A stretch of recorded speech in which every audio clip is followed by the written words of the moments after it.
If you've been watching this channel, you know I come out with a new buy or sell episode every month.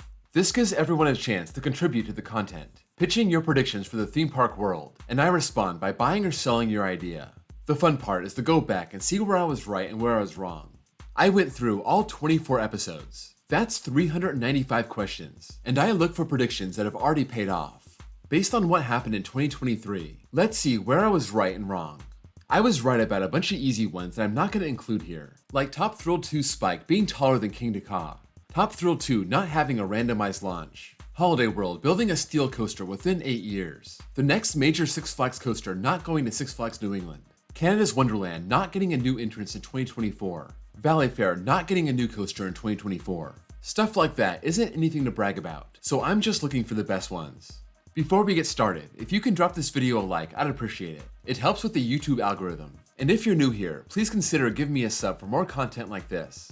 I also want to plug my other channels. Airtime Thrills raw footage was made for other YouTubers trying to find copyright-free off-ride footage. You can use that footage without fear of those dreaded copyright strikes. Also, my baseball channel, Home Run Productions. Follow that if you're a baseball fan like me.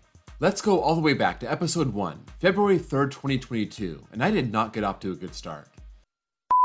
I dig coasters. Great Escape gets a new coaster for the park within 5 years. I'm gonna sell this. We could be looking at a free spin or something small like that. The last major coaster the park got was Canyon Blaster. That was almost 20 years ago and that was relocated. Unless the park removes something like the boomerang or the bobsleds, I really don't see this happening. Now, I did throw in the caveat they may add something new if they remove the bobsleds, but I really didn't think they would remove anything here. Now, from episode 2 later that month. S. Meyer 13. Holiday World gets a B&M Hyper in 2024.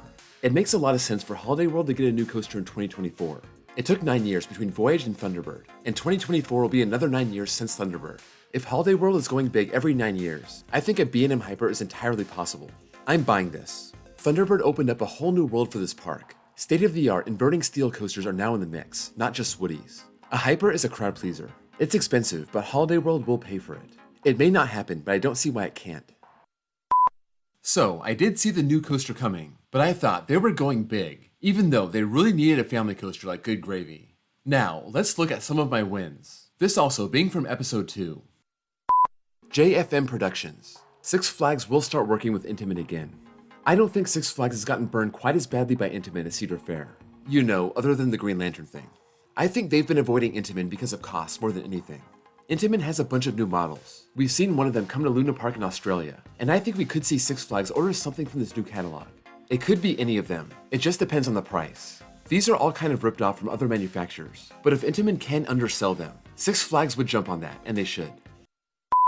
I thought it could be one of their new models, and sure enough it was. I don't have the animation for the Ultra Surf, but that Ultra Splash seemed up Six Flags' alley, especially after adding Aquaman to Over Texas. Let's move on to a win in episode 3, March 2022. Elijah Malone. We will see a 500 plus foot launch coaster in the next 10 years. I think at some point over the next 10 years, Intamin may take their shot. They used LSMs on Red Force and that's 367 feet tall. Maybe they'll shoot for the 500 foot mark. We just have to wait for someone to buy one. Six Flags Qiddiya, you're up.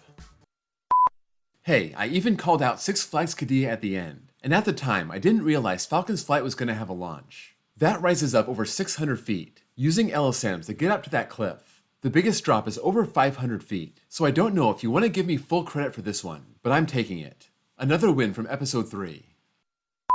Ann Mitchell. Six Flags Great Adventure will announce a new coaster for their 50th anniversary in 2024.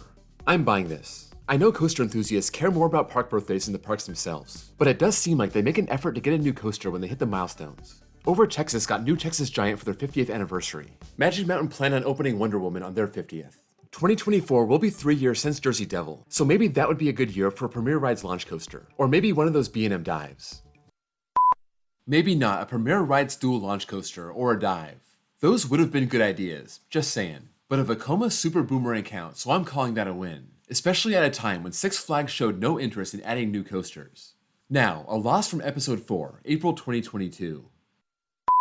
Mitchell Rees. The rumored shuttle wooden coaster for Dorney Park will open within the next couple years. I'm buying this. It seemed like this was a slam dunk for the park and then it got canned for COVID. But if they wanted to do this in the past, I don't see why they wouldn't want to do it in the future.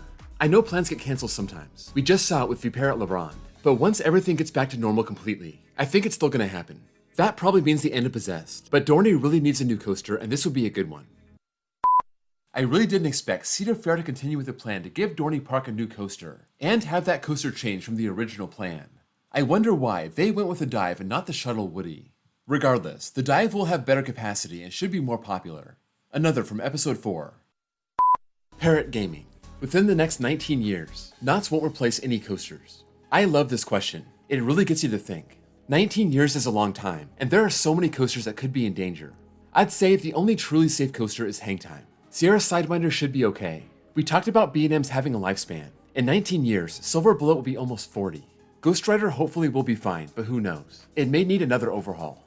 Montezuma is getting that overhaul now, so this should be good for the next 19 years. Pony Express, Accelerator, Coast Rider, Jaguar. I can see all of these being taken out over that time. Knott's doesn't take out coasters too often, just one since 2000, but I think it's unlikely everything there survives the next 19 years. This one's kinda weak, not only because 19 years is a long period of time, but because I didn't even mention Timberline Twister in the video. That's the reason this one is already right. That's been torn down and it's being replaced by a Zamperla family coaster. One more from episode 4. Let's end this with Roxy Nano. Nobody will buy an SNS Access coaster. I had never even considered this, but it's something that should be discussed. There have been models in the past that have been introduced but never sold, but I don't think this will be one of them. That didn't take too long. Saudi Arabia is opening one in 2025, and they announced 2 more to come after. Not exactly going out on a limb, but a win's a win. Next up, episode 5 from May 5th, 2022, when I was insanely sick. Kavichi Coasters. A major park in America will either close or switch owners by 2028. This depends on what you mean by a major park. We have seen at least 2 parks switch owners in the last 2 years, Kentucky Kingdom and Adventureland, so I'm buying that we'll see another one change hands over the next 6 years.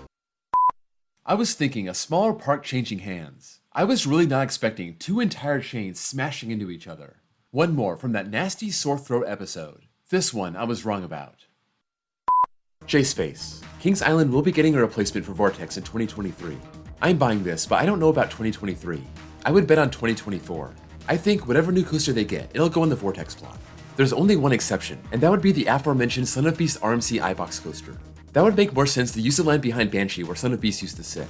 Banshee was considered to be a replacement for Son of Beast, but it barely uses any of its land. If they were to get a Mach Multi-Launch, or a Mach Extreme Spinner, or a B&M Dive, or a Gerstlauer Infinity, I think anything like that goes in the Vortex plot of land, but I think 2023 is too soon. I really thought 2024 was the year for Kings Island to get their next major coaster, 4 years after Orion, and they did get a new coaster, just not the one I was expecting. That plot remains wide open for something amazing. Moving on to episode 6, end of May 2022. We're gonna end episode 6 with Tomgast 18. The next RMC outside North America will be in China. I'm selling. But if I had to guess where the next overseas RMC will go, I'd say somewhere in Europe. Not a hard one to predict, but I was right about the next RMC project going to Europe. That being the dueling RMC Raptors going to Wallaby Holland. Now, a win from episode 7, June 30th, 2022. Misery Beach. Glenwood Caverns closes the Haunted Mine Drop permanently after the accident last year. I'm selling this. This is such a popular ride. The accident had nothing to do with the ride itself. It was complete operator negligence. Unfortunately, there's nothing you can do about that. It's much more likely they make changes. Maybe another restraint. Maybe they change the control panel. Maybe they make the ride foolproof. There's no need to remove it, unless it has such a bad reputation they have no other choice, and that would be a shame. It took over a year, but Haunted Mine Drop did reopen. I'm not sure what safety measures it's using, but it did reopen with a new theme. Next up, a win from episode 8, August 2022. Pigs Are My Friends 1. Vekoma new generation coasters will blow up in America. I'm buying this, and I think it's already happening. We haven't seen one of their great looking launch coasters come yet, but it seems like we're working up to it.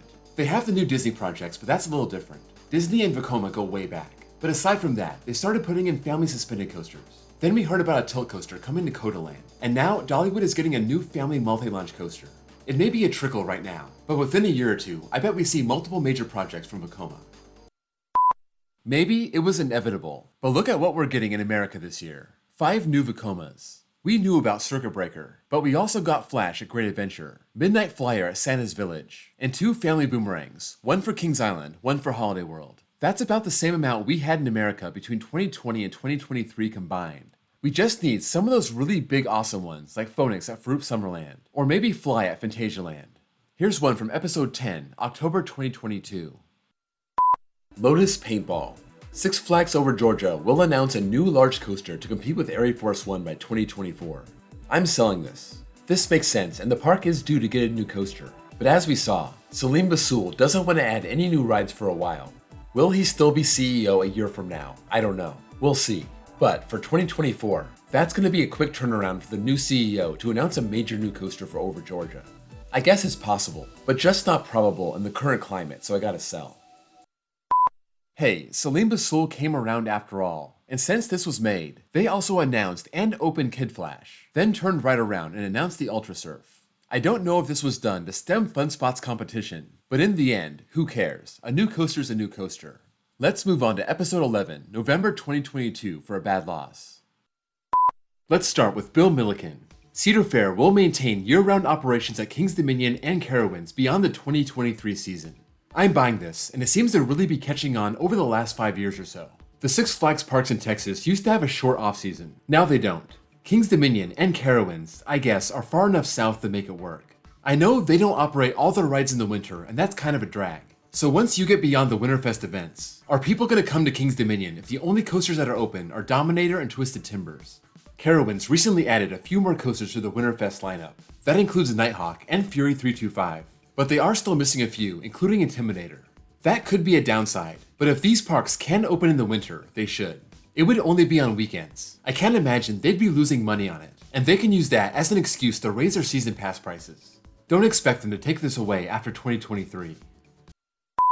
Sure enough, they took it away after 2023. Here's another from episode 11. Jessica Mullins. Six Flags won't see a genuine, ground-up, really good coaster for years.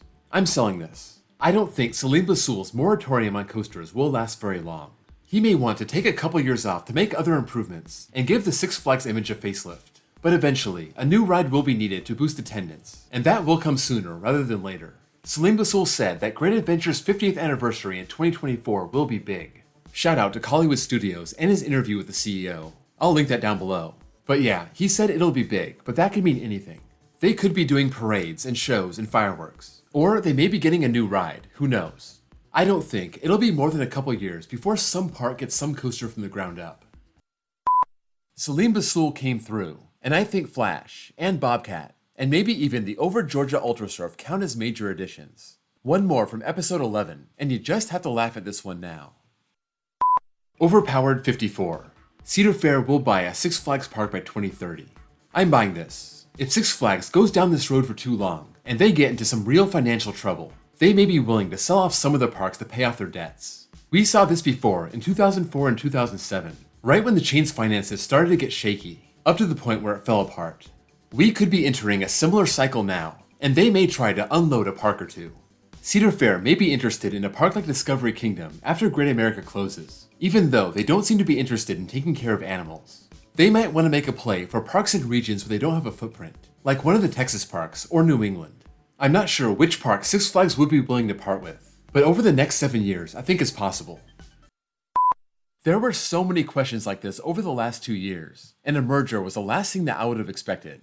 The Cedar Fair CEO is taking over the new company, but the company is trading under the Six Flags name. I call that pretty even. Let's go to episode 12, December 1st, 2022. Elijah Malone. GCI does a Titan Track conversion for Boulder Dash within 10 years. I'm buying this. This is a coaster that Lake Compounds will never tear down. The park is too small. This coaster is too iconic. They will never replace it on that plot of land with anything better. They will do anything they can to maintain it. I can see them doing a straight wooden retrack also, but since we're talking about the course of 10 years, I really wonder how common straight wood retracks will be in the coming years. It seems like Titan Track is the wave of the future. Steel Track is so much easier to maintain, so that's going to be very attractive to parks that want to smooth out their wooden coasters. It didn't take 10 years, or even 1 year. It's not a full Titan Track conversion, but it did get 580 feet before the 2023 season. One more from episode 12. Life. When Six Flags starts making coasters again, they will start working with Vekoma. I'm buying this, and I've been waiting for this for a long time. It's right up Six Flags' alley. Thrilling, but not super fancy, or super long, or overly expensive. I would be surprised if Six Flags doesn't add a new Vekoma once they start buying coasters again. Thank you, Flash at Great Adventure. You validated this one very fast. On to 2023, Episode 14, February 2nd. A Wild Walter. A launch coaster will be the sleeper hit of the year. I'm buying this. On my prediction video, I said that Gotham City Escape will be the sleeper hit, but someone mentioned Primordial as an option, and I really like that idea. As for the other launch coasters, I'm less confident. Big Bear Mountain should be fun. Pipeline I don't think will blow anyone away. Arctic Rescue, yeah, no. That's gonna be like Wavebreaker. And then Dark Coaster may have some awesome theming, so that's a possibility, but still, my money is on Primordial. Should I call this a win? Technically yes, but not really. I dismiss Pipeline, and based on everything I've seen, that was the sleeper hit of the year. Let's go to episode 16, April 2023. The Mythical King. After Kodaland, a major independent park gets a new generation Vekoma. I'm buying this. I think there are some good contenders for a new Vekoma outside the big chains. Kennywood, Hershey Park, Silverwood. They all just got new coasters, but it would not surprise me to see them go for a new age Vekoma in the next 5 years. The question here is, will a major independent park be the next one after Kodaland? And I'm willing to buy that just because there are so many great options out there, and some others like Kodaland that'll just sneak up on you and shock you. Holiday World got this one for me. Just too bad it wasn't one of the independent parks that I named. I still call it a win. A family boomerang isn't what I was thinking of, but it's still a new generation Vekoma. One more from episode 16. ZM Art. Six Flags Over Georgia will build a launch coaster by 2030. Over Georgia is good for a new coaster every 5 years or so, and they're getting a new family coaster in 2023. That may reset their clock, maybe not, but regardless, they should be getting at least one more coaster before 2030. Because a launch coaster is such a big gap in their lineup, I'm willing to buy this. I have very low confidence in this pick, but with the Kid Flash coming this year, their next coaster should be something bigger. There are all kinds of mid-sized coasters this park can get that's not launched, but I think they can get Premier Rides or even Vekoma to do something here by 2030. After the problems with Max Force, an SNS launch coaster is probably out, but some LSM launched looper, or even something like Icebreaker, I can see this at Over Georgia. Again, it would have been better had I called out a launch water coaster, but one thing's for sure, Kid Flash did not reset their clock, and this park got 2 new coasters in back-to-back years. Who would have ever thought that was possible after bankruptcy, and especially after Salim Basul started calling the shots? Next, episode 17, May 2023. Jumpin' Jack Flash. With the closure of T3 and Mind Eraser, we're gonna see at least one more SLC close in 2023. So, are we seeing the start of a purge of Vekoma SLCs? I don't think so, but if the question is if we're gonna see another one announce its closure in 2023, I'm buying that. Six Flags is willing to do this. I didn't expect that, so maybe Kong at Discovery Kingdom or Mind Eraser at Darien Lake are in danger. Those are also some of the worst SLCs out there. Cedar Fair is also not afraid to remove outdated coasters, and ever since 1995, Flight Deck has been sitting there, just torturing its riders. 2 SLCs closing together is a coincidence. There's no trend to follow, but I'm still buying that at least one more goes down this year. I got 37 options, so I like my odds. Not only was I wrong about that, I was wrong about Mind Eraser. There was a time it seemed like it was done for, but then it became obvious it was just part of a refurb, closing down with this area of the park, and it'll be back in 2024. Yippee. Here's one from episode 18, June 2023. A follow-up from Pipe Picasso. Kings Island will focus on reclaiming the best kids area, including adding a family coaster in the next 5 years. We just talked about Kings Island being a Cedar Fair favorite, and part of their charm is their awesome kids area. I'm buying this. In years without a major new addition, I can see Cedar Fair trying to make upgrades to Planet Snoopy where they can. And maybe they do add a kids coaster. Maybe something like those new Skyline dueling coasters. They may not take the title back, but I can see them at least making the effort. It would have been nice to call out a Vekoma family boomerang instead of a Skyline Kid Flash coaster, but Kings Island made this pay off right away, adding Snoopy's soapbox racers. Let's see if that's enough to top Dollywood for best kids area. Last one for this video, episode 23, October 2023. Talon K Official. Title Twister will get removed in 2024 or 2025. I'm buying this. At first, it was listed as temporarily closed. Now, I can't even find the ride on the website. It's problematic, it's gimmicky, it's not very good. Just move on. I think this was already being torn out when this video was released, but at the time, I didn't know that, so I'm still calling it a win. That's it for this video. I want to thank you all once again for all your great ideas, including the 400 I picked, but also the thousands that got submitted. I try to pick ones that'll make for an interesting video, and also ones I haven't addressed in the past. As we make more episodes, that gets harder and harder to find new ones. Before you go, please drop a like, and if you're new here and love content like this, please give me a sub. Thank you all for watching, and I'll see you all next time.